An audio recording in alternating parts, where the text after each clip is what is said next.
Welcome to the Project Endure podcast, the place where we talk about life, endurance, persistence, perspective, and so much more. I'm Joe Rinaldi, and I'll be your host. Let's jump in. Before we get started, let me share a quote with you. The great Les Brown once said, "You can't see the picture when you're in the frame." If you felt stuck in your fitness, mindset, or life as a whole, head down to the link in the show notes and reach out to learn more about Project Endure Coaching so that we can help you step outside of the frame and bridge the gap between who you are now and who you want to be. We can't wait to hear from you. Now, let's get to the episode.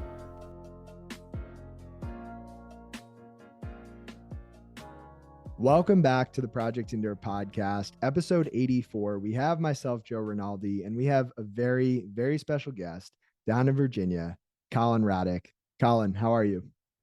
Fantastic, man. We got a 80-degree day here in Richmond, so pretty nice for February. Oh, I'd say the weather's been a bit weird these days, but I'm not going to complain about an 80-degree day in February, you know? No, absolutely not. Yeah, we got our opening day. I had an assistant baseball coach at University of Richmond, so we got our opening home game tomorrow, and it's supposed to be like 65, and then Saturday it's going to be like 40 degrees. So that's how it rolls usually, right? Yeah, and you got to roll with the punches. But we got connected through my brother Chris, and I know baseball is a big part of your life. But if I were to just ask a big picture question, who is Collin Radack? How would you respond to that? Yeah. Baseball is a big part of my life. Definitely not like the main part of my life. I guess main part of my life, I'm a husband of about 7 years. My wife, Holland, now dad. So we have an 11-month-old girl. Her name is Hunter at home. And, love, big faith guy. So that's a big part of my life. Do a lot of ministry stuff locally with FCA, and was a part of Athletes in Action ministry. And then I guess in my free time, if I had, in season, free time is sometimes hard to come by, but when I do have the time, love to CrossFit. That's one of my favorite things to do when I'm really able to get after it. So yeah. That's a great intro. And I can't help but notice that you led with husband, father, faith. And I think that's something that takes a level of maturity to be able to lead with. When did you get to the point where this is your introduction? Because I think a lot of people would lead with, this is what I do for work. This is who I am as a professional, but you almost went the opposite way. Yeah, that's a great question.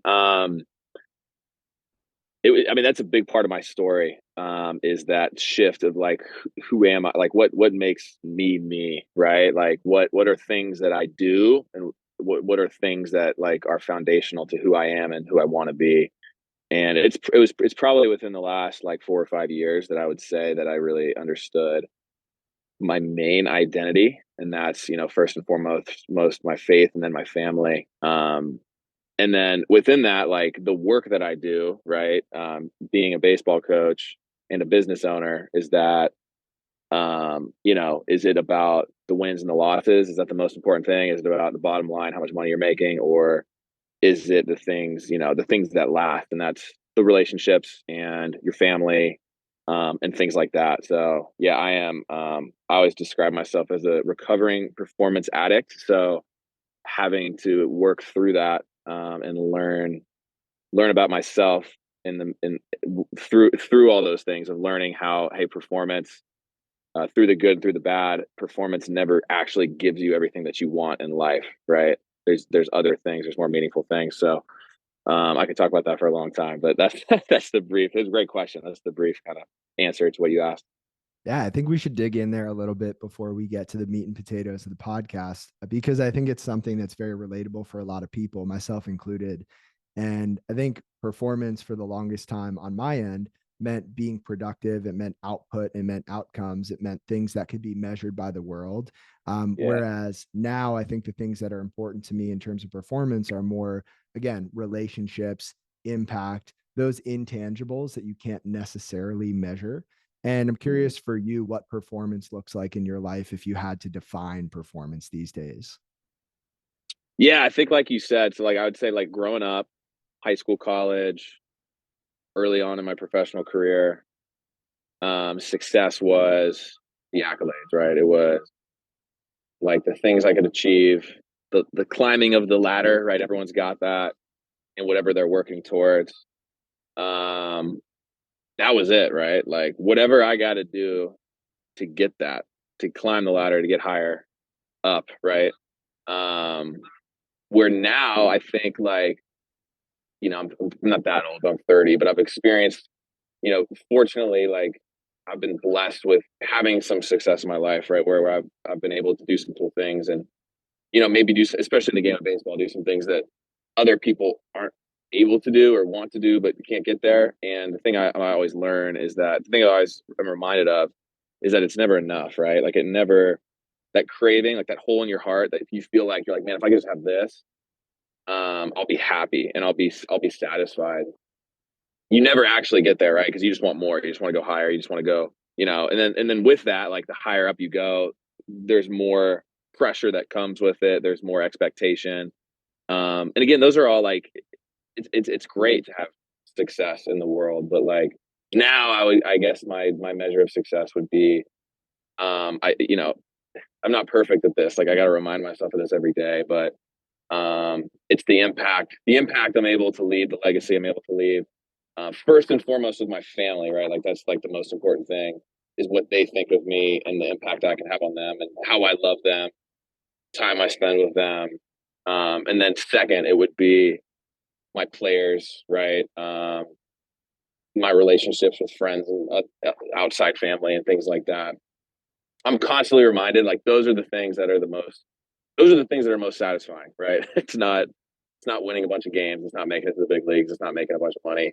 Those things are great, right? We want those things, love those things, but um, you can have all those things and not have the real important things, and be miserable, right? Just flip on the TV, right? We see those stories all the time, right? We're not surprised by that, but yet we still seek those things for fulfillment, which is crazy, right? Oh, it's wild. And I'm curious. Well, one, I do want to hear more about your journey playing baseball, but I'm also interested to hear how much of what you know now and who you are now is because of baseball. And I ask that because there are so many life lessons that I think anybody can extract from sport. And I think baseball in particular is a cool one to look at because you're basically failing. If you're looking at being at the plate, you're failing more often than not, and that's okay, right? You can be a great baseball player if you just fail 7 out of 10 times. And you have to show up again. And so I'm curious for you, like what are some of the lessons you learned from baseball and where did your baseball playing career end? Yeah, man, for like everything in my life, I feel like I've learned through baseball in some way. Yeah, so the lessons I learned, so getting to play. So just brief overview of my career. Wasn't a heavily recruited guy at a high school. Went to a small Division III school called Hendrix College. That's very near and dear to my heart. Had an amazing 4 years there. Was drafted in 2014 by the St. Louis Cardinals. Which most not a lot of Division III guys get drafted, so I was very fortunate for that opportunity and worked very hard to get there. Um, Also had some like very impactful people in my life who really helped me in my career to get to that point. Played 2.5 years with the Cardinals, and 2016 I was floating between high A, double A, retired. I'm not sure if I would have been a big league guy, but definitely could have kicked it around pro ball for another couple years. That was where my career ended. But through all that, I learned, right, like you said, like hitting, being a hitter, being on the position side of baseball is, I think it's the hardest thing in sports, right? I think the next hardest sport, like mentally, is probably golf. But like you said, like in golf, like the best golfers, they're not like shanking balls very often, right? Like most of their shots are like solid shots, right? Um, but like as a hitter, like you said, like yeah, you're hitting 300, you're doing great. Within that 300, you have maybe like 10 or 20% of your at bats that are just like not good, right? Terrible. So like that is everything as a hitter, right? Learning, it's not, I mean, there's so many like high level swings, high level hitters who have the ability to play at a high level, but can't handle the failure day in and day out. Like that is everything, right? Like it's the ability to be 0 for 3 with 3 punch outs and then come up fourth at bat in a big spot when it matters and to be able to step up there with confidence, right? It's the ability to like just have bad day Saturday, Sunday, or bad day Friday, Saturday, and you got to bounce back on Sunday. You got to wake up the next morning and play, right? A lot of sports, you got days off. Like baseball, you don't have days off. Like you got to get back out there. 56 games, right? Playing 4 a week. Um, I mean, that teaches you so much about yourself, especially in professional baseball, like coming from a Division III school where there was a lot of doubt in my mind early on of like, do I belong here? Am I good enough to play here? Like dealing with some failure early on and having to just like keep showing up every day and play a 150 game schedule with the travel, being away from the family and, my now wife, Collin, and just like having to keep showing up and doing it every day, right?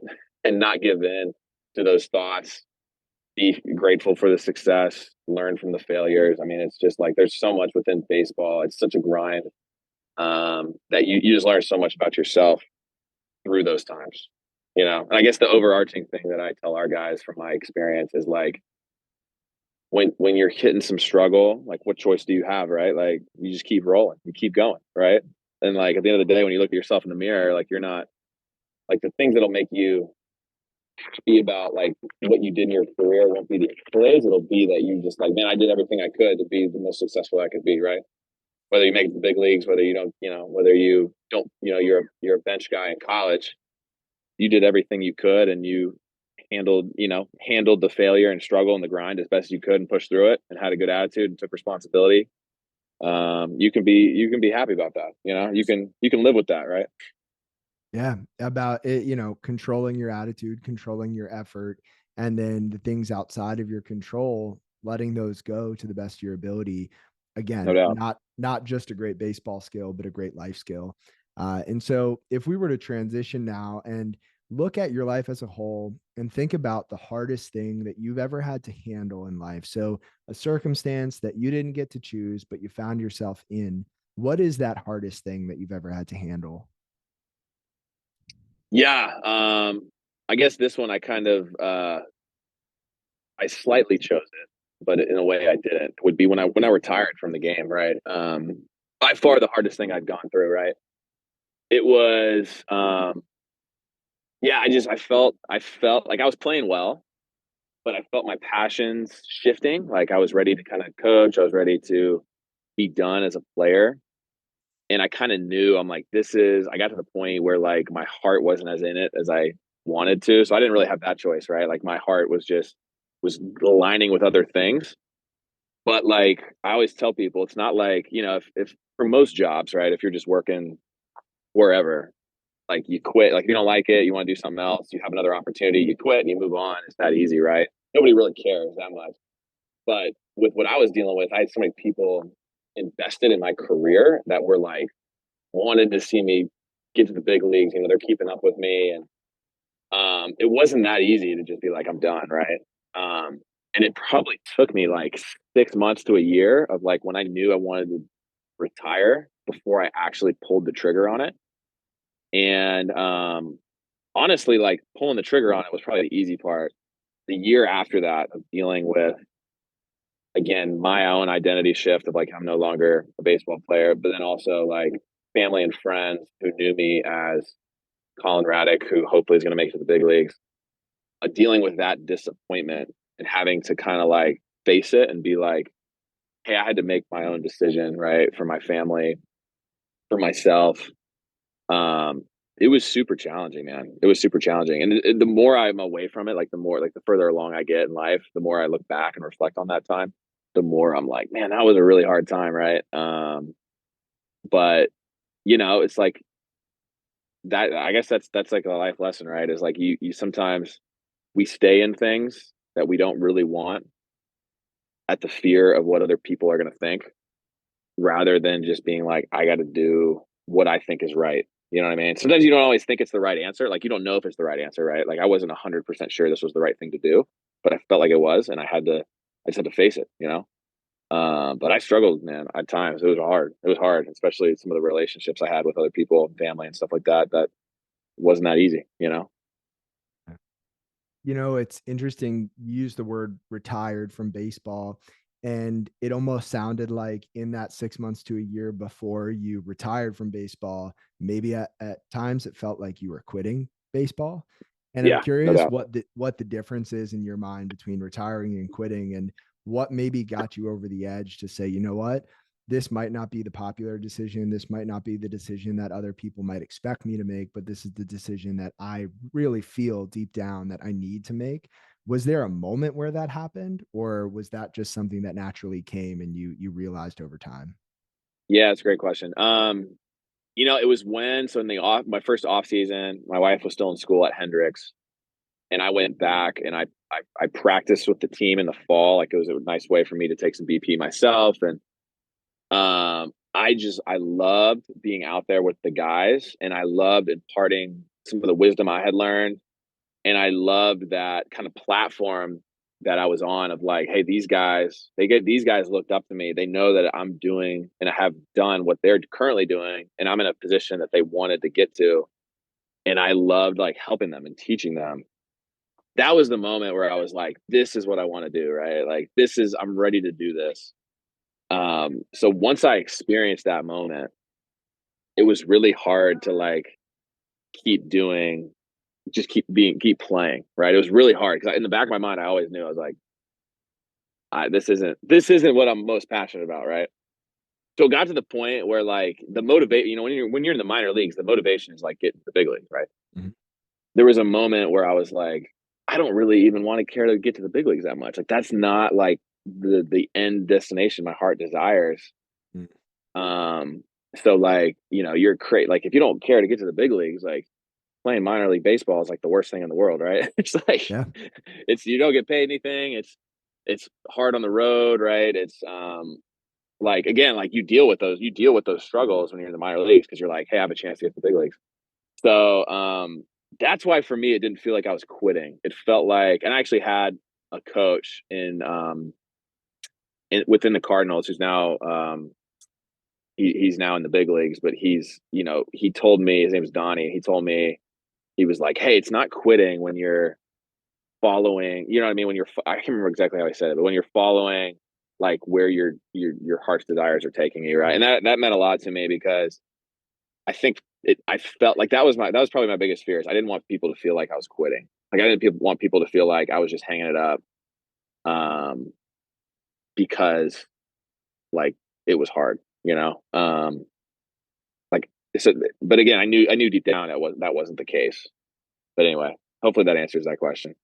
Yeah, it was perfect. And I can't help myself. I love analogies. Anybody who listens to this podcast knows that, but this might be a stretch, but here we go. So there's a quote from Frederick Wilcox. He said, progress always involves risk. You can't steal second base and keep your foot on first. And it Mm, almost sounded like you were taking this lead from first base. You were thinking about stealing second. And in this scenario, second base is not playing baseball anymore. yeah, He's coaching, and you got to get far enough away from first base where you have a substantial lead so that you got a good shot at making it to second.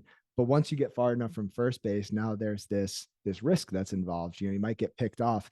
It almost sounded like you were in a rundown for a little while between these two competing forces of do I stay or do I go? And eventually you realize that second base was where you needed to be. So for anybody who that's knows pretty good. baseball, yeah, for anybody who doesn't know baseball, they are so confused right now. But for people who know the sport, they It get it. makes a ton of sense. It makes a ton of sense. Yeah, that's a great analogy of like I had two forces, kind of like where I knew I wanted to be versus where I felt like everybody else wanted me to be and where the world wanted me to be, right? That's the thing. A lot of times I felt crazy, right? I'm like, dude, you're living your dream. This is what you worked for. You're in double A, right? You're so close and you're just gonna like stop. And that was scary too, right? Like I'm like, man, am I gonna regret this? I didn't think I would. I know now that I don't, but like in the moment, I'm like, I'm like, I think I want to, yeah, I think I want to go, I think I want to steal, but I'm like, I don't know if I want to, right? Like, what, yeah, what if I get thrown out, right? What if I get thrown out? I'm like, man, I wish I wouldn't have gone. Yeah, it's tough, man. It's tough. Like that's, I'll tell you, that frames so many more, like other, like I've had to make other big decisions since then, not near that big, but I always feel like I feel more confident now after going through that, that like, hey, like when I got to trust, like, hey, if I'm like in a good space, like currently in my life, where like, hey, I feel like I'm focused on the right things. My heart's in a good place. My mind's in a good place. And if I feel like, hey, this is where I think I should go, I just gotta trust it, right? You just gotta go. Like you just gotta take off. You gotta take Yeah. off. You gotta not worry about. Don't worry about how good the catcher's arm is. Don't worry about don't worry about what's gonna happen after you take off. Just go and don't worry about it. If you get thrown out, you get thrown out, right? Anyway, good Yeah. analogy. I like it.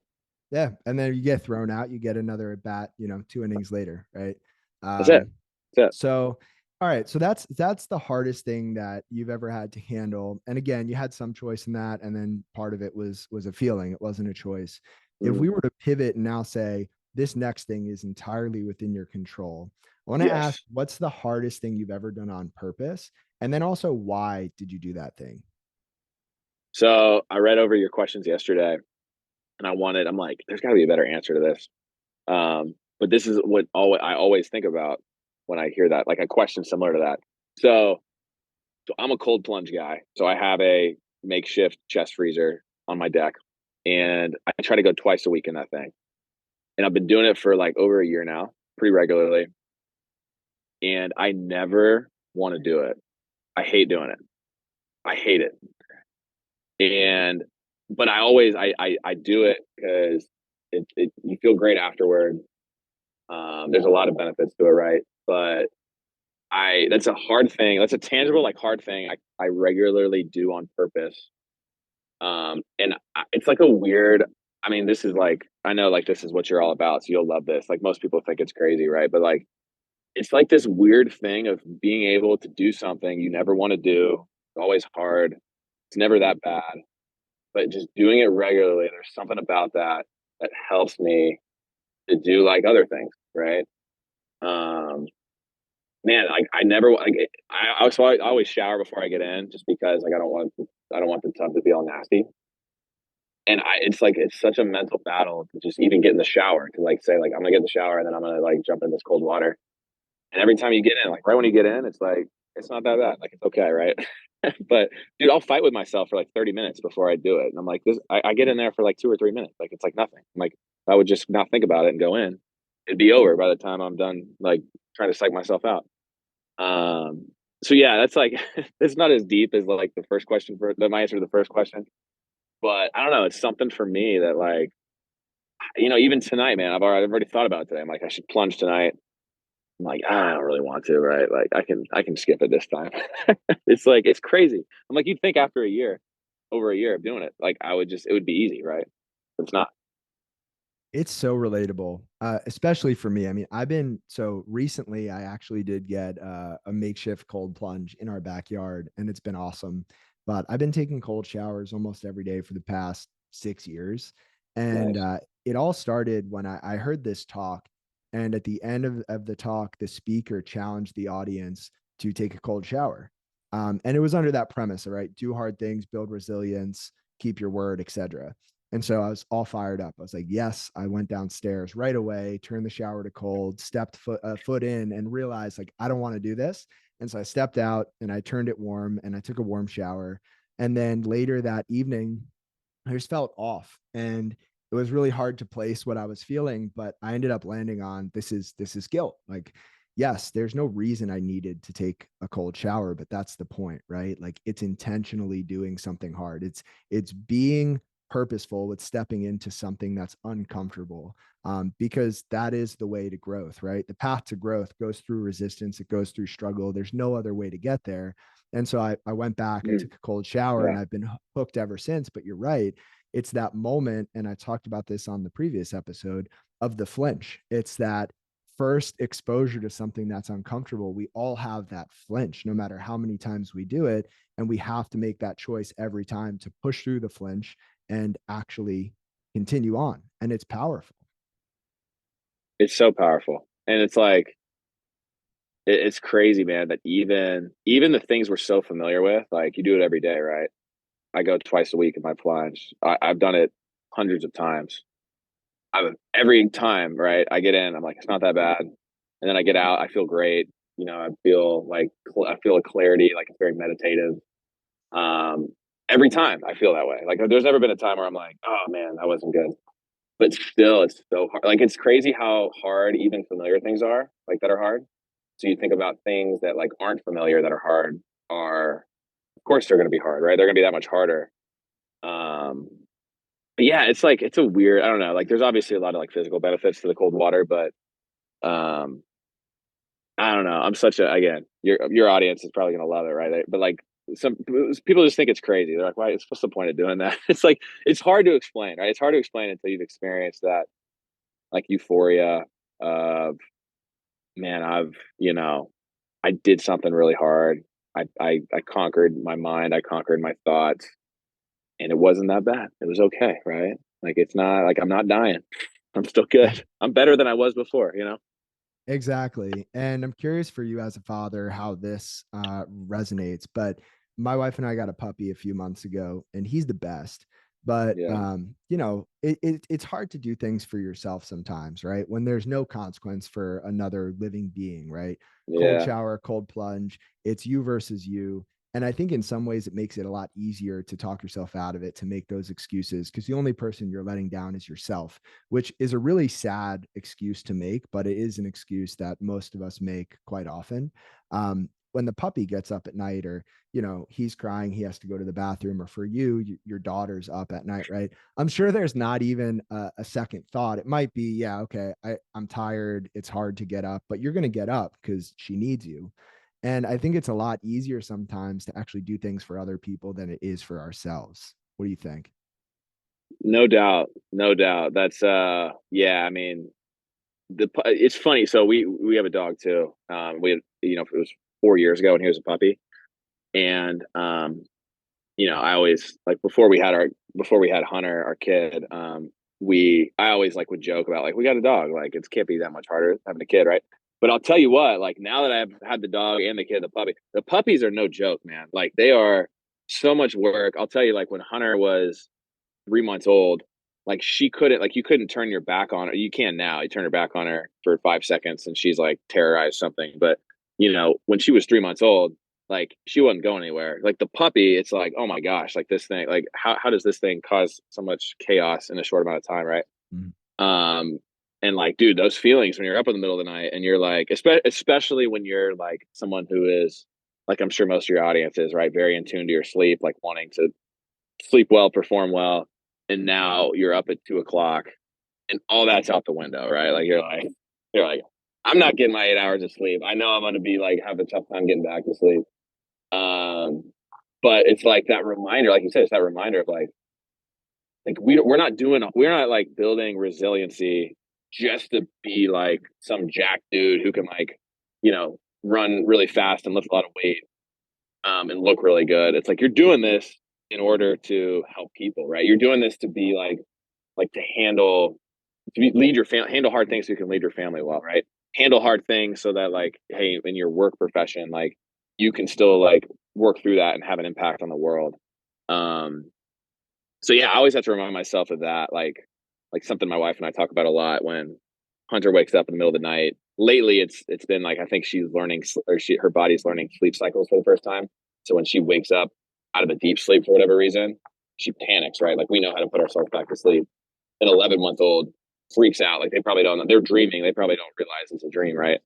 So like in that moment, she isn't this like chore at 2 a.m. that I need to fix and do so I can get back to sleep so I get my 8 hours. Like she is a real person, like the person who, you know, I love the most in this world, besides for my wife, who is counting on me to like lead her, to mold her, to like love her, right? And like she needs my protection and love in that moment, right? It's not just like, hey, put her back to sleep and like, oh, I can't believe she got up, right? But like, I mean, that's where our mind goes, right? Like that's all we're thinking about. We're not thinking about like loving and protecting in that moment. We're thinking about ourselves. Um, Man, yeah. I'll tell you, like, being a dog dad will teach you a lot about yourself. Being a parent will teach you a lot about yourself, right? Like you learn how selfish you are, right? You learn how selfish you are, and you get to work through that. You get to work through that. So, Yeah, and not to mention marriage. I think that's another one, right? oh, marriage too, right? That's like, yeah, marriage is so refining, isn't it? It's very refining, and it's funny. I talked about this concept, I think, on episode 10 of this podcast with Adam Klink. But like we've all heard the story of someone with superhuman strength lifting a car off of another human being to save someone's life, and on any other day, any other year, that person cannot budge that car. But for whatever reason, there's another human in distress. There's this strength that comes out of us, and I think that's like an exaggerated kind of visual, but it's true. When other people need us, I think we're able to step up to the plate. And I think the reason why people like yourself and me and people listening to this podcast do hard things in part is so that we can be there for other people when they need us the most. And that's why I'm also huge on the concept of integrity. I think it's really Mm. important to do the hard things when nobody else knows about them, because it is easier to do the hard thing when somebody else is going to hold you accountable or somebody else is going to see it. But in those kind of dark, quiet moments when you're in bed and the alarm's going off and you want to hit snooze, but you said to yourself last night that you weren't going to hit snooze. Like, what do you do in those moments? I think is a whole nother story and really challenging. No doubt, man. And like that's so like, yeah, all the parents out there, right? You wonder constantly, like, does all this matter? Like all this stuff I'm doing, like this, especially this season of life for us right now. Like my wife's an absolute stud, and she works 2 night shifts a week, and she's in um DNP school, doctorate nurse practitioner school, while being a mom too. So there's a lot of things that I try to do around the house just to help her out because she's got to study and she's sleeping off night shifts and stuff. Um, and it's like, it's like the early morning dishes, man. You're putting the dishes away, you're cleaning the kitchen, and it's like, man, those are like small things that seem meaningless. Like it's not like, yeah, it's not like the thing that everybody's gonna see, right? Like for me, my world, it's like, hey, I spend extra time with a kid in the batting cage, and maybe he has a big day the next day, and it's like I get a little credit for that, right? Because I spent time with him, and everyone knows it. Like nobody knows I'm doing dishes at 6 a.m., right? But it's like that stuff matters, man. Like that stuff matters just as much, and um, it's like as a parent, man, like those little moments of like serving, like when you have two spouses that are equally just like, hey, how can I serve my family? How can I serve the other person? How can I die to myself a little bit? Um, it's like that's where like a family, like that's how a family's supposed to operate. Like that's the DNA of a real family right there, right? Is everyone's trying to serve each other. And it's awesome. I would love, if you're up for it, for you to expand on that term. How do I die to myself? Because I know what that means to me. And I don't think it's a familiar term to a lot of people, but I do think it's an important one. So, yeah, what does that mean to you?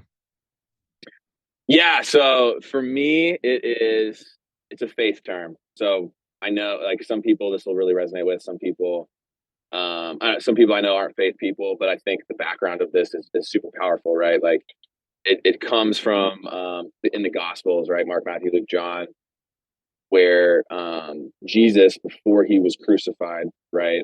Well, not just Jesus, anybody who was crucified back then, which happened all the time, right? There were a lot of crucifixions as like death penalty, and it was crazy, right? They'd obviously be nailed to the cross. We know that term, right? You're nailed to the cross, excruciating pain, and you would have to march with this giant wooden cross on your back. Your flesh is nailed to it, and you'd have to march up a hill or wherever to where they would put the cross in the ground, and you'd be there to die, right? So you're marching like through cities, like people would see you do this, right? So like not only is it excruciating pain, but it's also extremely humiliating. Like it's extremely like humiliating, right? It's a humiliating death. And like for the Christian faith, right? You have Jesus, who is God, who is perfect, right? Like who didn't deserve this. Like he's receiving the punishment of the worst human beings, right? This is a guy who, if anyone doesn't deserve it, it's him. And he has to put his cross on and march to his death, right? He's actually marching to his death. So Jesus, while he was alive, this was before he was crucified, right? So he's kind of foreshadowing here. He says, or if anybody should follow me, he must take up their cross daily, die to themselves, and follow me. So you think about like leadership, right? Like Jesus is the perfect model of leadership in the Christian faith, of somebody who, if anyone deserves to be selfish, it's him, because he's perfect, right? He's God. He has all the glories of heaven, but instead he comes down to earth. He dies. He dies in an undeserving death, and he does it. Why does he do that? He does it for the forgiveness of sins of everybody in the world, right? Anybody who comes to faith and believes in him. Um, so it's like the ultimate, for me, it's like the ultimate term of like, hey, that is the God I believe in, is a God who sacrificed himself, came to earth, died a death that he didn't deserve, that was excruciating and humiliating, all so that I can have life and have a relationship with God. So like, how could I not be that to others, right? How can I not take up my cross? And for me, like when I think of dying on my own cross, but when I think of taking up my cross, it's putting to death maybe of all the dreams about that I want, of like, hey, having notoriety, having people think I'm amazing, climbing the ladder. For now, it's coaching, climbing the ladder of coaching, and everybody thinks I'm awesome, and I win all these games and go to Omaha or whatever it is. Saying like, hey, like I'm gonna put those things last. I'm gonna put my family first. I'm gonna put my relationship with my players first, not just their performance, right? They're not performance machines, they're human beings. Put them first, right? Um, but it's like, man, we struggle with that, don't we? Like, it's hard to die to ourselves. Anyway, I don't know if you were looking for that deep of an answer, but it's a cool phrase. I think whether or not you're a Christian, it's like a really cool phrase, and it's cool to know the background of like, this is a you know this is from Jesus. You know what I mean? This is Jesus's words of something that he was about to do, which is pretty cool, pretty powerful. That was exactly what I was looking for. And again, there are people listening to this who get it, right? They're people of faith, they understand that. And there are people who aren't, and that's okay right now. There's context, right? And that's what Mhm. they got just now. And you don't have to be a person of faith to understand what you just said and to put it into action every day and to be a servant leader. And I think that's really important. And so to piggyback off that just a little bit, I want to transition a little bit to the topic of endurance. So this is the Project Endure podcast, and endurance can mean a lot of different things to a lot of different people. We talked earlier about the difference between retirement and quitting. And so when it comes to endurance, I don't think people often think of either of those things. They don't think of stopping. What does the word endurance mean to you? Um, so I know I mentioned it earlier. I'm a CrossFit guy. Love CrossFit. I know some people love CrossFit, some hate it. That's fine. But in CrossFit, they actually don't use the word endurance a lot. We use the word engine. So somebody who has good, like most people would think of like somebody who has good endurance in the fitness world, you'd have a good engine in CrossFit. Which basically means that like you can just keep going for a long period of time. So like some guys, some people who do CrossFit, like some are stronger, some are like more like they're like more endurance based in the sense of like they're like runners, things like that.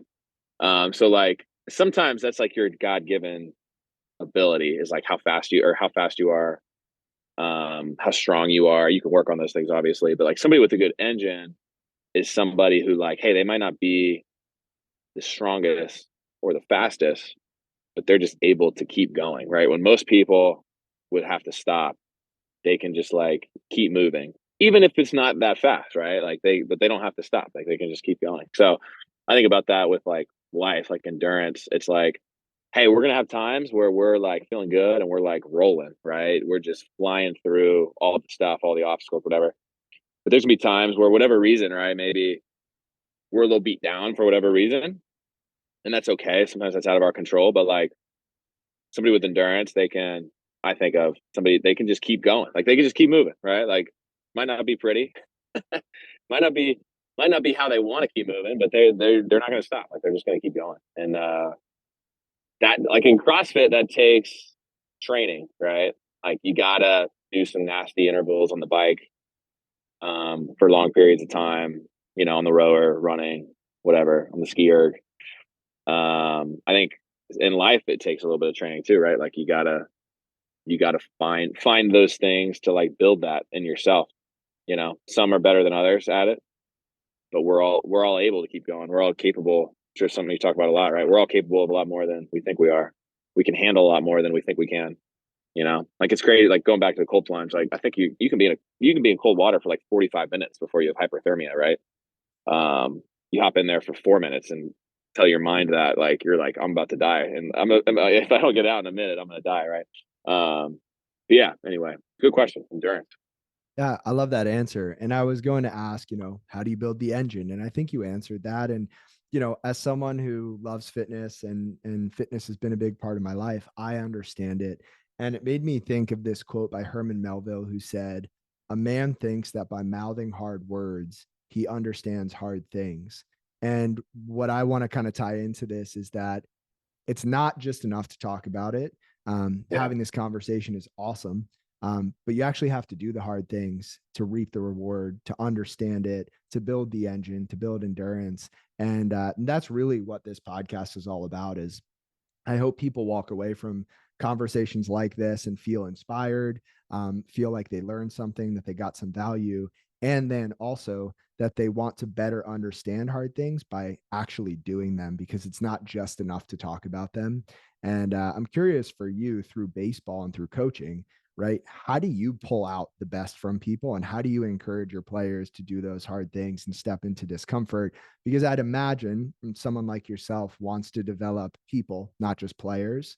And so what does that look like to bring out the best in the people you're coaching?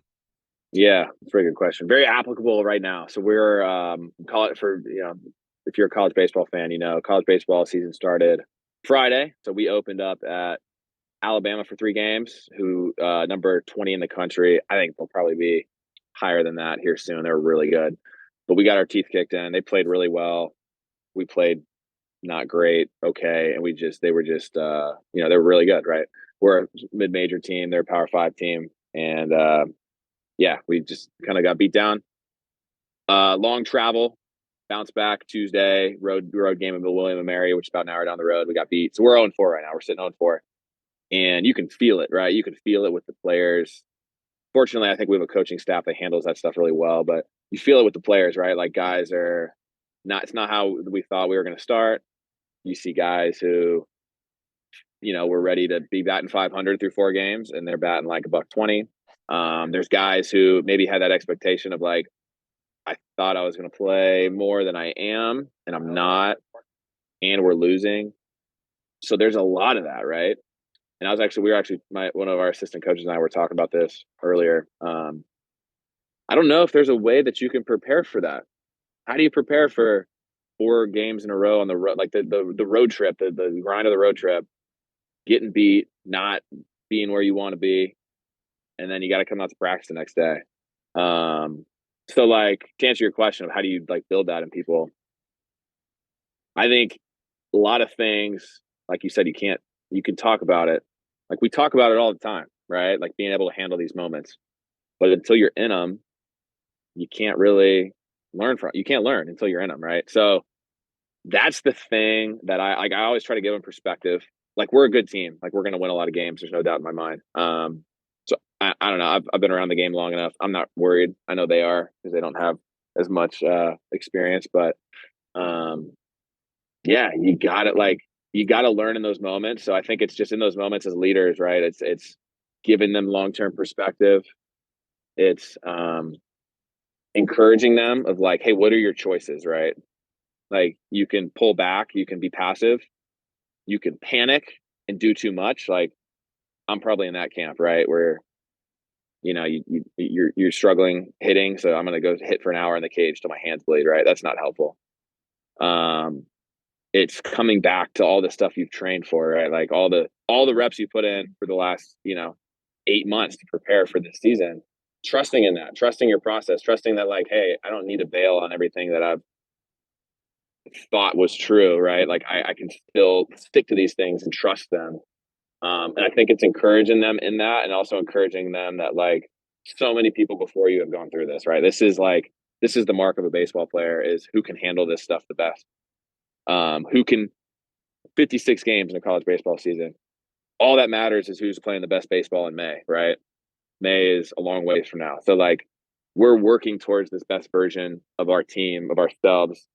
We're working towards that version, right? So like if you're thinking about it that way, it's almost better to face some hard things and adversity early on, because then you can work through, like then you can learn, hey, where are my holes? Where do I need to be better?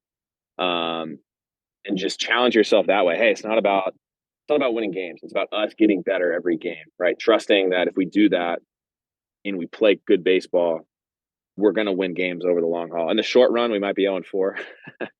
In the short run, we might be 0-7 after this weekend. I don't think we will be.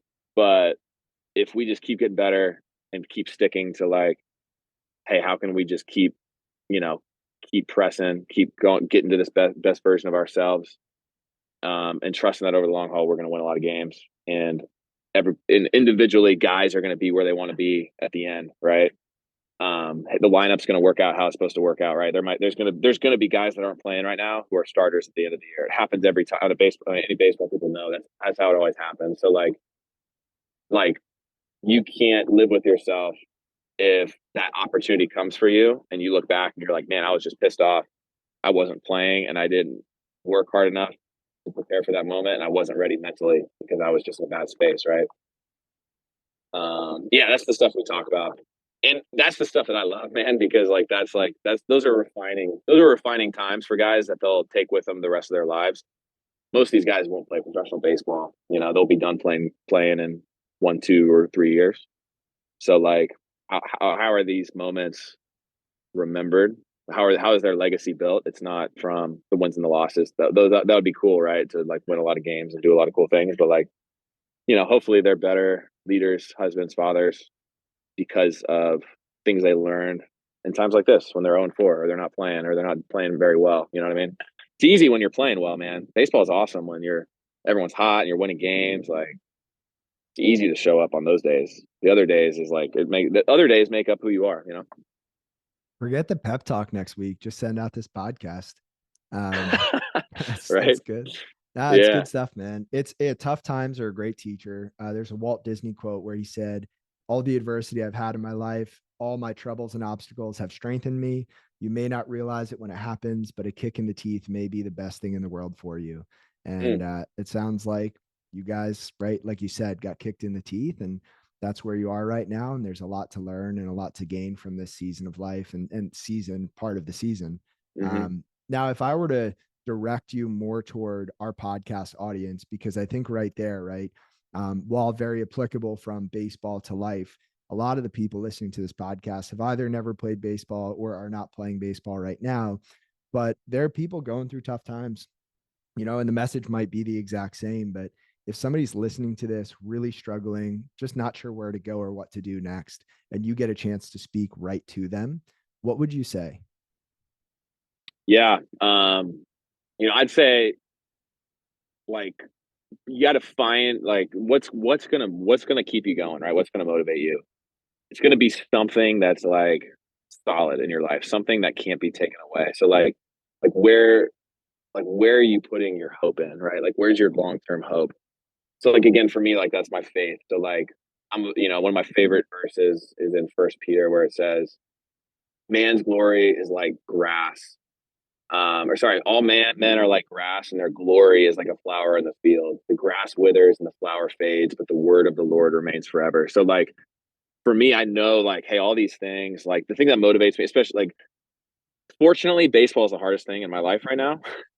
Maybe being a parent would be second, but like in base, like people, like sports people can understand this. Like sports consume us. It's if a sport is the hardest thing in your life, like your life's probably pretty good, right? So things are going okay for me right now. If baseball is the hardest thing in my life, but it is hard, right? It is hard. So like in these times when things are falling short of your expectations, I got to come back to that hope of like, hey, knowing that like, hey, the wins and the losses, those will fade, whether we have a great season or a terrible season. But like the things that last forever for me are, it's my faith, it's the relationships I build with guys, the impact I can have on them. Um, the impact I have on my family. So just being reminded of that when like, hey, when temporary world things aren't going the way that you think they should go or want them to go, coming back to like, those aren't the most important things. Like, I got to remind myself of that all the time. Through wins, through losses, like there's impact I can have, right? I can, like, if I'm not present at home because we're struggling on the baseball field, like I'm falling short, right? And that's probably my biggest struggle right now is like, hey, when I'm home, like not thinking about what we're doing at practice the next day, but like be at home, right? Um, so like, yeah, where are you going to put your motivation when the things that motivate you are falling short of your expectations, right? Where are you going to put your hope in? What are going to be foundational things in your life that will withstand anything, right?